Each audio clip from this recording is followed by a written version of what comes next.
हे बघा, लक्ष द्या, पेट्रोलचा कुठलाही शॉर्टेज नाहीये. विनाकारण फक्त अफवांमुळे हे सगळं पॅनिक झालेलं आहे. तुम्ही रोज जेवढं टाकता तेवढं टाकलं तर काहीच प्रॉब्लेम नाहीये. पण तुम्ही आज काय केलंय, अफवांच्या भरोशाने ते गाडीत पण फुल करताय, टँकर आपले ते सोबत ड्रम आणताय, बकेटी आणताय. साहजिकच शॉर्टेज दिसणार आहे.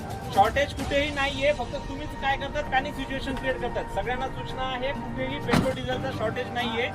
फक्त तुम्ही ज्या ठिकाणी रोज 100-200 टाकतात त्या ठिकाणी आज 500च्या गाडी टाकतात. परत 5 लिटरची घरून कॅन घेऊन यायला लागलेत आणि तुम्ही जास्त गर्दी करायला.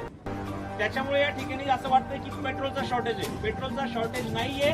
व्यवस्थित लाईनीत या, सगळ्यांना पेट्रोल भेटणार आहे.